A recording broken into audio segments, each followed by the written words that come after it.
रियासत पाकिस्तान का एक नया हथियार। अब रियासत पाकिस्तान ने फैसला किया है कि ट्विटर पर भी लोगों का पीछा करना है और केसेस दर्ज करवाने हैं और ट्विटर से भी रब्ता करना है कि इनके खिलाफ तादीबी कार्रवाई की जाए। मैं तो खैर आपको बहुत पहले से बताता आया हूं कि ट्विटर से सबसे ज़्यादा, जिसे आप एक्स कहते हैं, उससे सबसे ज़्यादा चौधरी साहब को तकलीफ़ इससे होती है। मतलब आप ये समझ लीजिए कि ये जो बहुत सारे लोग बाहर वीलॉग्स करते हैं, बहुत सारे लोग जो आवाज़ उठाते हैं, इन सब से भी ज़्यादा अगर कोई चीज़ ख़तरनाक लगती है हमारे चौधरी साहब को, हमारे फील्ड मार्शल साहब को, तो वो एक्स लगता है, जो जिसका पिछला नाम ट्विटर है। आज मुझे एक ईमेल रिसीव हुआ जिसमें ट्विटर ने ये बताया कि गवर्नमेंट ऑफ पाकिस्तान ने आपके खिलाफ एक शिकायत दर्ज करवाई है कि आपका ये स्पेसिफिक ट्वीट जो है वो पाकिस्तान के कवानीन को तोड़ता है। अच्छा, मुझे अंदाज़ा नहीं हुआ कि हो सकता है, क्योंकि मेरी टीम भी कई दफ़ा कुछ ट्वीट्स करती है, तो हो सकता है मेरी टीम ने कोई गलत ट्वीट कर दिया हो। अमूमी तौर पर अगर कोई ऐसी चीज़ हो जाए जो मुझे लगता हो कि मुनासिब नहीं, तो मैं वो डिलीट करवा देता हूँ। लेकिन मुझे लगा कि हो सकता है कुछ ऐसा मेरी सोशल मीडिया टीम की तरफ से हो गया हो, तो मैंने जाकर उस लिंक को क्लिक किया जिसका मुकदमा लेकर पाकिस्तानी रियासत एक्स के पास, ट्विटर के पास गई। जब वो खुला तो मैं आपको सुनवाता हूँ, आप खुद फैसला कर लीजिए कि उस ट्वीट के अंदर क्या था जो रियासत पाकिस्तान को बुरा लगा। आपने, ये मेरी ही वीडियो है, मेरे ही एक वीलॉग की मैंने वीडियो पोस्ट की हुई है इस ट्वीट में। मतलब कि जब वो ट्विटर का असूल ये है कि जब आप किसी के खिलाफ मुकदमा दर्ज करवाते हैं, शिकायत दर्ज करवाते हैं, तो आपको शिकायत करवाने वाले का भी बताते हैं और ये भी बताते हैं कि कौन सा कंटेंट है जिसके खिलाफ ये शिकायत दर्ज करवाई गई। तो उन्होंने मुझे उस ट्वीट का लिंक भी प्रोवाइड किया। मैंने जब उस लिंक पर क्लिक किया तो ये ट्वीट सामने खुला कि ये वाला आपका वो ट्वीट और मटीरियल है जिसने पाकिस्तान के कवानीन को तोड़ा है, जो पाकिस्तान के कवानीन के हिसाब से गैर कानूनी चीज़ आप कह रहे हैं। और ट्विटर को उन्होंने कहा है कि इसके खिलाफ फ़ौरन एक्शन लें और ये मटेरियल भी यहां से फौरी तौर पर हटवाएं। तो आप ज़रा वो सुनिए, वो तकरीबन कोई 1 मिनट का क्लिप है, 50 सेकंड का। आप ज़रा पहले सुन लीजिए कि उस क्लिप में मैंने क्या कहा, फिर उस पर बात करते हैं कि ये पाकिस्तान के कानून की चीज़ कैसे खिलाफ हो गई। सुन लीजिए।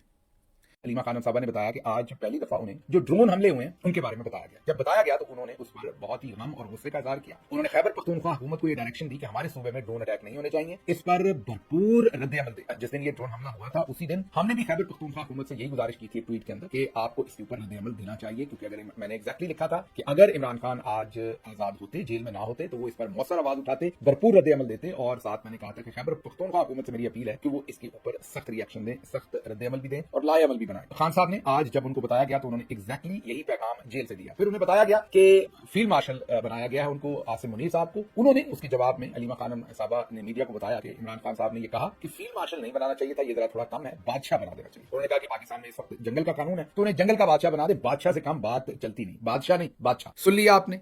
इस वीडियो क्लिप में दो बातें कर रहा हूं। एक तो मैं जो ड्रोन हमले हो रहे हैं उस पर, और ये उस दिन का है जब इमरान खान साहब ने जेल के अंदर से उन्हें पहले तो छुपाया गया उनसे। महीना डेढ़ मर्दान में जो आपको याद है ड्रोन हमला हुआ था जिसमें बहुत सारे लोग शहीद हो गए थे। फिर हमारे मुशीर जो खैबर पख्तूनख्वा के डॉक्टर अमजद वहाँ गए थे, उन्होंने फैमिली को पुरसा दिया था, जिन्होंने लाशें रखकर सड़क ब्लॉक की थी और उनसे माजरत की थी और वादा किया था कि उनको वो इंसाफ दिलाएंगे। तो वाजे हो गया था कि वो ऐसा ड्रोन अटैक है जिसकी तरदीद डीजी आईएसपीआर साहब की तरफ से नहीं हुई कि वो उन्होंने नहीं किया। बाद में जिसमें 4 बच्चे शहीद हुए, वो बाद का ड्रोन अटैक है जो वजीरिस्तान में हुआ। और उस जो ड्रोन अटैक के चौथे दिन या तीसरे दिन डीजी आईएसपीआर साहब ने आके कहा कि ये ड्रोन अटैक हमने नहीं किया। उन्होंने एक प्रेस रिलीज जारी की, ये ड्रोन अटैक जो है वो तहरीक तालिबान पाकिस्तान ने किया है, ये हमने नहीं किया। लेकिन पहले 3-4 दिन उन्होंने उसकी भी मजम्मत नहीं की। लेकिन जिस ड्रोन अटैक की हम बात कर रहे हैं, मर्दान वाले की, उसकी कभी डिनाइल नहीं आया, मतलब कि वो पाकिस्तान ने ही किया था।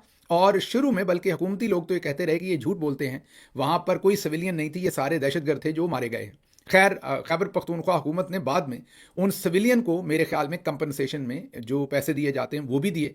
जाहिर है उनसे माजरत भी की जाके डॉक्टर अमजद साहब ने यह पुरसा दिया। अमजद साहब का तो कसूर नहीं था, वो तो एक जिम्मेदारी निभा रहे थे। और इमरान खान से ये इंफॉर्मेशन छुपाई गई। जिस दिन इमरान खान साहब को महीने के बाद पता लगा तो उन्होंने बड़ी सख्ती से खैबर पख्तूनख्वा हुकूमत के नाम ये पैगाम भेजा कि मैं हमेशा ड्रोन हमलों के खिलाफ खड़ा हुआ हूँ, वहाँ पर हमारी हुकूमत है, हर सूरत इस चीज़ की मजम्मत कीजिए और वफाकी हुकूमत से इस चीज़ के ऊपर एहतजाज कीजिए और उन्हें कहिए कि मासूम जो शहरी हैं वो किसी सूरत ऐसी किसी कार्रवाई के अंदर शहीद नहीं होने चाहिए। बहुत सख्ती से उन्होंने कहा। मैंने वही चीज़ रिपोर्ट कर दी और साथ मैंने ये कहा कि मैं तो पहले ही कहता था कि ड्रोन्स के ऊपर खैबर पख्तूनख्वा को जो है वो आवाज़ उठानी चाहिए और हुकूमत को इसके खिलाफ एक स्टांस लेना चाहिए। एक चीज़ तो ये कही, और दूसरी चीज़ मैंने फील्ड मार्शल साहब के बारे में, आपको पता है वो आपने सुनी ली जो मैंने बात कही। अब आप ये दोनों चीज़ें बता दीजिए कि इन दोनों चीज़ों में कहाँ पर पाकिस्तानी कानून के मैंने कोई खिलाफ की। तो ये कर कौन रहा है? ये जाहिर है हमारे जो इस वक्त फील्ड मार्शल साहब के अहकामात ही होंगे, लेकिन पूरे कौन कर रहा है इस वक्त? पूरे किए जा रहे हैं अहकामात जो हाफिज़ हैं पीटीए के अंदर, ये उनका डिपार्टमेंट है, वो इसको भेज रहे हैं। तो अच्छी बात है, ये आवाज़ बंद करने का यही वो केस है जो यहाँ दर्ज हो सकता है। ये अच्छा उन्होंने मटेरियल एक और प्रोवाइड कर दिया है हाफिज़ ने। अब मार्को रूबियो पहले ही कह चुके हैं कि अमेरिका में रहने वाले लोगों के ऊपर, वो शहरी हों अमेरिका के या ना हों, अगर वो अमेरिका में रहते हों और बाहर से उनकी आवाज़बंदी करने की कोशिश की जाएगी तो ऐसे लोगों के ऊपर सफरी पाबंदियां और दूसरी पाबंदियां लगने के केसेस शुरू किए जा सकते हैं। तो इससे मत बढ़ेंगे, देखेंगे इसमें हमें कामयाबी होती है नाकामी होती है, कोशिश करेंगे अपने ताईं। लेकिन आपको पहले ये बताना है कि आप सबको भी ट्विटर पर, एक्स पर अकाउंट बनाना चाहिए। हाँ, हिफ्ज़ मातकदम आप ये कर सकते हैं कि अपनी आइडेंटिटी के बगैर अकाउंट बनाएं, और अगर आप मुल्क से बाहर हैं तो फिर तो आप आराम से बना सकते हैं। तो जितनी तकलीफ चौधरी साहब को ट्विटर से, एक्स से होती है, वो दुनिया में किसी और चीज़ से नहीं होती। इसलिए एक्स के ऊपर, इंस्टाग्राम वगैरह पे आप क्या करते हैं, फेसबुक पे क्या करते हैं, उससे इतनी तकलीफ नहीं होती। नंबर 1 पे एक्स, नंबर 2 पे यूट्यूब, ये दो चीज़ें हैं जो चौधरी साहब को सबसे ज़्यादा परेशानी देती हैं। तो अब जो सच है वो आपकी जिम्मेदारी भी है और आपकी रिस्पॉन्सिबिलिटी भी है कि आप उसे बोलें। तो जो सबसे बेहतर फोरम लगता है उसको आप भी ज़रूर इस्तेमाल कीजिए। अब चलते हैं अगली खबर की तरफ। अगली खबर ये है कि एक जनरल साहब, मुझे नाम पता है लेकिन वो नाम मैं इसलिए नहीं दे रहा कि मेरे पास अभी तक नाम की कंफर्मेशन नहीं है। ये 100% कंफर्मेशन है कि एक जनरल साहब पिछले हफ्ते यहाँ तशरीफ़ लाए। वो तकरीबन 5-6 दिन अमेरिका में रहे, वाशिंगटन डीसी में। वो पहले आए थे, पहले भी आए थे जब फील्ड मार्शल साहब उस वक्त अमेरिका का दौरा करने आए थे, तो उससे पहले भी वो जनरल साहब यहाँ तशरीफ़ लाए थे। और यहाँ पर आके उन्होंने जो बिजनेसमैन, टाइकून्स सो कॉल्ड यहाँ पर उनके पपेट बने हुए हैं, उनसे मुलाकातें की थी। कुछ हमारे लोगों से भी मुलाकातें की थी। और पिछली दफ़ा जो प्रोटेस्ट था वो उन्होंने बंद करवा दिया था, प्रोटेस्ट नहीं होने दिया था। जब फील्ड मार्शल साहब आए थे, आल्दो के कुछ पाकिस्तानियों ने प्रोटेस्ट किया था, वो छोटी तादाद में था लेकिन प्रोटेस्ट हुआ था, लेकिन बड़ी तादाद में प्रोटेस्ट नहीं हो सका था। इस दफ़ा फिर फील्ड मार्शल साहब तशरीफ़ ला रहे हैं। खबरें यही हैं कि वो 12, 13, 14 तारीखों में से वो गालिबन अमेरिका में होंगे। और उससे पहले जनरल साहब अब आए। अब ये ज़रूरी नहीं है कि ये तारीखें करेक्ट हों, हो सकता है ये लेट हो, ज़्यादा लेट हो, महीने बाद आना हो, उन्होंने 1.5 बाद आना हो या कब आना हो। लेकिन ये जनरल साहब जो है ये पिछले हफ्ते यहाँ थे और अब यहाँ से सऊदी अरब चले गए। इस वक्त उन्होंने हज, वहाँ पर हज का फरीज़ा अदा किया है जनरल साहब ने, जो यहाँ से गए हैं। और वो स्पेशली यहाँ पर एक तो यही जो बिज़नेस से रिलेटेड लोग थे इनको मिले जो इनके तमाम काम कर रहे हैं। उसके अलावा वो, मेरे पास इत्तलात हैं कि कुछ ऐसे लोगों से भी मिले जो पाकिस्तान तहरीक इंसाफ की पॉलिसी को इम्पैक्ट कर सकते हैं यहाँ पर एहतजाज की। और अपनी तरफ से वो ये चीज़ कोशिश करके गए हैं कि दोबारा अगर यहाँ पर फील्ड मार्शल साहब आएँ तो एहतजाज ना हो। लेकिन इस दफ़ा उनको कामयाबी नहीं होनी, क्योंकि जिन लोगों ने पिछली दफ़ा रुकवाया था वो लोग खासे इस चीज़ के ऊपर नादम हैं या नहीं है ये मुझे नहीं पता, लेकिन वो परेशान ज़रूर हैं क्योंकि ये बात सारी पब्लिक में निकल चुकी है। और पब्लिक पिछली दफ़ा भी बहुत क्रिटिसाइज़ करती थी और इस दफ़ा और भी ज़्यादा करनी है। तो मैं आपको अभी बता देता हूँ कि उन्होंने उनसे जितने भी वादे किए हों, इस दफ़ा आप उन्हें फ्रंट लाइन पे देखेंगे। ये मैं अभी आपको प्रोटेक्ट कर देता हूँ। जब प्रोटेस्ट होगा तो वो तमाम लोग जो रुकवाने वाले थे वो इस दफ़ा आपको फ्रंट लाइन पर नजर आएंगे प्रोटेस्ट करते हुए। उसकी वजह यह है कि वो पब्लिक के प्रेशर की ताब नहीं ला सकते आप, क्योंकि वो जो नकाब थी वो उतर गई है और अब उनको पता है कि सारी चीज़ें पब्लिक के सामने हैं। तो अगर वो दोस्त प्रोटेस्ट में नहीं होंगे तो फिर मामला थोड़े से उनके लिए ठीक नहीं होंगे। इसलिए इस दफ़ा आल्दो के वो यहाँ पर मुलाकातें करके गए हैं जो जनरल साहब हैं, लेकिन मुझे नहीं लगता कि उसमें कोई खातर ख्वाह उनको जो है वो कामयाबी होनी है। तो इसलिए अगर जनरल साहब यहाँ तशरीफ़ लाए तो मुझे नज़र आ रहा है कि एक भरपूर प्रोटेस्ट यहाँ पर होगा। आगे चलते हैं। अगली खबर जो आपके सामने रखनी है वो खबर ये है कि आपने देखा कि ये जो पिछले 3-4 हफ्ते थे, इसमें जनरल साहबान ने एक खबर करवाई और डिफरेंट तरह के उन्होंने इसमें मीडिया के लोग इस्तेमाल किए, टाउट इस्तेमाल किए सबसे पहले, जिनको वो हमेशा इस्तेमाल करते हैं, अंसार अब्बासी साहब और दूसरे इस तरह के, जावेद चौधरी साहब वगैरह, इस तरह के लोगों को इस्तेमाल किया। उसके साथ उन्होंने यंगस्टर, कुछ ऐसे रिपोर्टर्स को इस्तेमाल किया जो अमूमी तौर पर जिन्हें आप टाउट नहीं समझते और ना होंगे वो, लेकिन वो अभी उतने तजर्बेकार नहीं हैं, यंग लोग हैं, उनके कान में किसी बड़ी ख़ास जगह से फूंक मरवाई कि जी ये खबर है। अब जर्नलिस्ट की कमज़ोरी होती है खबर, और अगर उसको लगे कि मेरा सोर्स बड़ा अच्छा है तो सारे जर्नलिस्ट अब अरशद शरीफ या आरिफा नूर या और बहुत सारे पाकिस्तान के अंदर जो मुसद्दिका किस्म के जर्नलिस्ट हैं उनकी तरह तहकीक तो करते नहीं, सुनी बात और आगे सुना दी। तो उन्होंने भी खबर दे दी। अब जब खबर दे देते हैं तो फिर ईगो का मसला बना लेते हैं।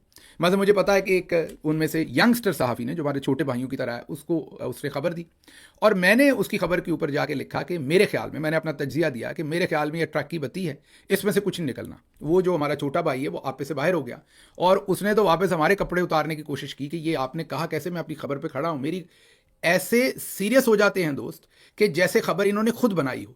एनीवेज, ये था एक तरह की कैटेगरी। एक तीसरी कैटेगरी है जो मंझे हुए सहाफ़ी हैं, और वो टाउट नहीं है, बेहतर सहाफ़ी हैं, पुराने सहाफ़ी हैं। मैं नाम नहीं लेता, एक आध बड़े सीनियर आदमी हैं जो टाउट नहीं है लेकिन मंझे हुए सहाफ़ी हैं। उनको भी इस्टेब्लिशमेंट ने किसी ऐसी जगह से कहलवाया कि उन्हें भी यकीन हो गया।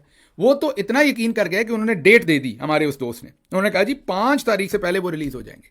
लोगों ने कहा कि देख लें। उन्होंने कहा मैं खड़ा हूँ अपनी। उनको बार बार सबने समझाया कि ना करें, ना इतनी जिद करें, लेकिन उन्होंने जिद रखी कि 5 तारीख तक इमरान खान हर सूरत रहा होंगे। अब ये सब कुछ क्यों कर रही थी इस्टेब्लिशमेंट? इसलिए कर रही थी कि ये वो वक्त था, मैं आपको बता रहा था कि शदीद गर्मी, बहरहाल अब वहाँ शदीद गर्मी है, लेकिन ये जो मई का महीना होता है इसमें इनकी कोशिश होती है कि ये किसी तरीके से ये निकाल लें।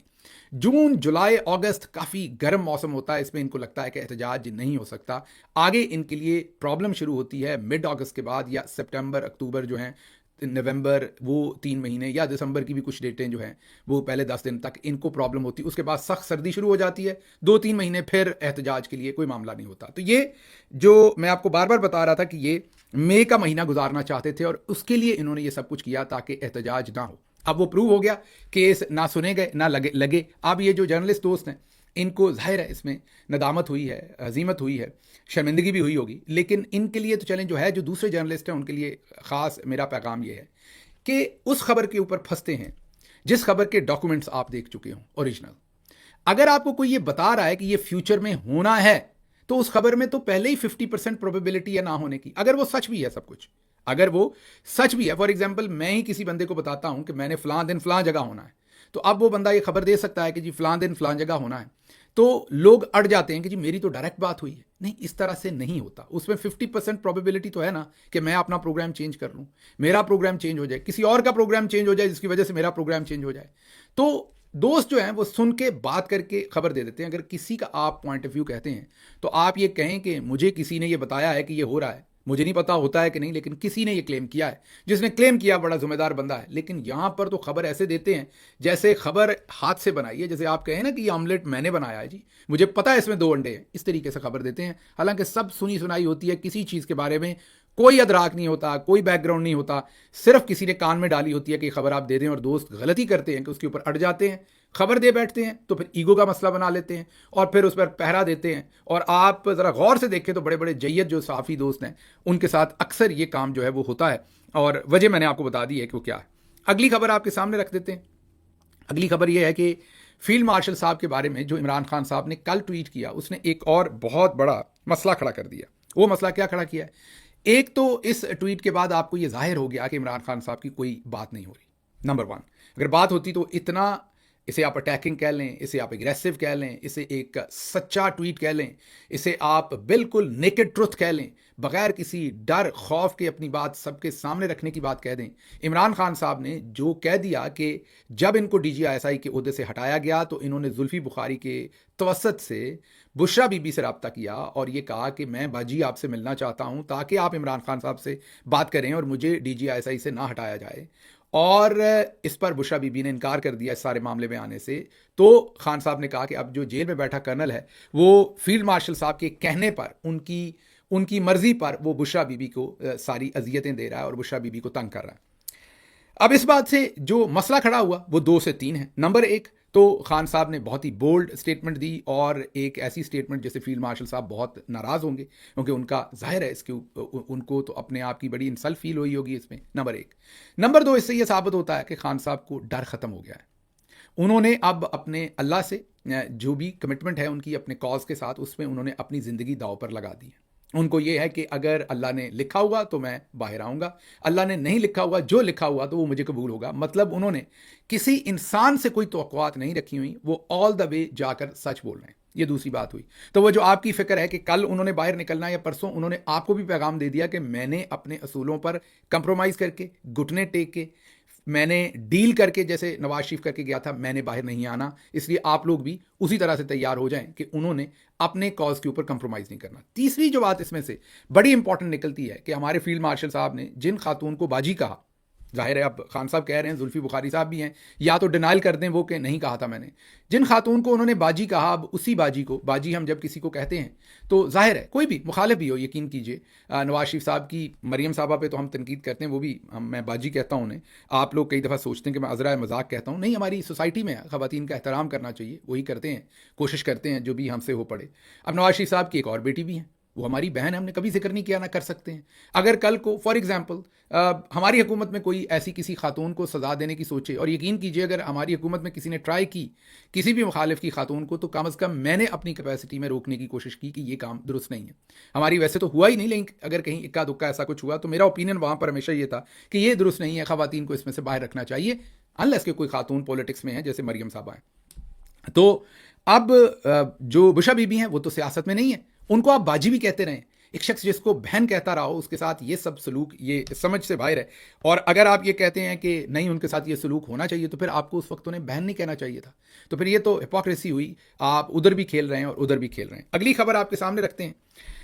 ये जो खबर है ये आपके और मेरे समझने के लिए एक बहुत बड़ी चीज़ है, अगर हम गौर से समझें। तो मेरी आपसे रिक्वेस्ट होगी कि इस खबर को दिल और दिमाग के रोशनदान और खिड़कियाँ और दरवाजे खोल के सुनिएगा। ये एक वकील हैं, इनका नाम वाजिद गिलानी साहब है। खबर आपको बड़ी नॉर्मल सी लगेगी, लेकिन ये हमारा जो समाज है, हमारा जो माशरा है, उसकी बदतरीन शक्ल है ये खबर कि हम क्यों इतना नीचे चले गए और हमारे साथ ये सब कुछ क्यों हो रहा है। ये जो वाजिद गिलानी साहब हैं, ये एक वकील हैं, सबसे पहले तो एक मोतबर पेशा है, फिर ये सुप्रीम कोर्ट के वकील हैं, हाई कोर्ट के वकील हैं, फिर ये सिर्फ वकील नहीं है बल्कि पाकिस्तान की एक मोस्ट प्रेस्टिजियस जो बार है हाई कोर्ट की, उसके ये सदर मुंतखब हुए हैं वोट लेके। और वोट लेते हुए सारे प्रोसेस के अंदर इन्होंने सपोर्ट हासिल की पाकिस्तान तहरीक इंसाफ की, और उनको यकीन दिलाया कि मैं आइन पर, जमहूरियत पर, रूल ऑफ लॉ पर, फ्रीडम ऑफ एक्सप्रेशन पर और ह्यूमन राइट्स पर कोई कंप्रोमाइज़ नहीं करूंगा और साथ खड़ा हूंगा। अदालती आज़ादी के ऊपर भी मैं साथ खड़ा हूंगा। पाकिस्तान तहरीक इंसाफ के लोगों ने इन्हें एंडोर्स किया, सपोर्ट की इनके इस वादे पर, और ये बार के सदर मुंतखब हो गए। जैसे ही हुए इन्होंने ज़मीर बेच दिया। वो तमाम वादे, वो तमाम जो कमिटमेंट्स थी वो इन्होंने बेच दी। बेच का मतलब ये कि उन पर सौदा कर गए। सौदे का मतलब ये कि ये जाकर चौधरी निज़ामुद्दीन से मिल गए और कंप्रोमाइज़ कर दिया उस सारे काम पर। अच्छा चलें, अगर तो ये नॉर्मल वादे होते ना, जैसे होता है कि आपका पुल बनाऊंगा, ब्रिज बनाऊंगा, आपके लिए ये करूंगा, तो फिर तो ठीक है। लेकिन ये वादे क्या थे? Rule of law, human rights, freedom of expression, जमहूरियत, ये वो चीज़ें थी जो इनको एक वकील होने के नाते अखलाकी तौर पर इन्हें खुद भी उसकी पासबानी करनी चाहिए थी, लेकिन इन्होंने नहीं की, कंप्रोमाइज़ किया। पढ़ते लेते ही जो इस्लामाबाद के जजेस का केस है, जो हाई कोर्ट का, उनके ऊपर जो जजेस ला के बिठाए गए हैं, इस्लामाबाद बार के पिछले सदर ने जो फाइल किया हुआ था, क्योंकि वो बार की तरफ से फाइल हुआ था, इन्होंने सदर बनते ही वो वापस ले लिया। मतलब कि मुकम्मल ज़मीर फरोशी इन्होंने की। अब आप सोचेंगे ये तो नॉर्मल रूटीन की बात है, कौन कौन यहाँ ज़मीर फरोश नहीं, तो आपने इतनी लंबी तमीर 3-4 मिनट की इन पर क्यों पढ़ दी, क्यों हमारा टाइम ज़ाया कर रहे हैं? नहीं, मैं आपको एक वीडियो दिखाता हूँ, उसके बाद इस पर एनालिसिस करता हूँ। ये ज़रा वीडियो देखिए। इसमें इन साहब ने कल परसों अभी 27वीं तरमीम को इंडोर्स कर दिया। 26वीं नहीं, 26वीं वो जिसमें अदालतों पे कब्जा किया, फील्ड मार्शल बन गए, एक्सटेंशन ले ली, सब कुछ कर लिया। अब वो 27वीं तरमीम लाना चाहते हैं, जो कुछ रह गया है, अब शायद अमीरुल मोमिनीन बनना हो, तो 27वीं तरमीम आ रही है और अभी वो आई नहीं, किसी को पता नहीं। इन साहब ने एडवांस बुकिंग नहीं होती, एडवांस बुकिंग जारी है, इन्होंने एडवांस बुकिंग में ही उसे इंडोर्स कर दिया कि मैं उसकी हमायत करूंगा। मतीउल्लाह जान साहब के साथ ये इंटरव्यू में थे, उन्होंने इनसे सवाल पूछा कि 27वीं तरमीम का तो अभी किसी को पता नहीं है और किसी के इल्म में नहीं है, आप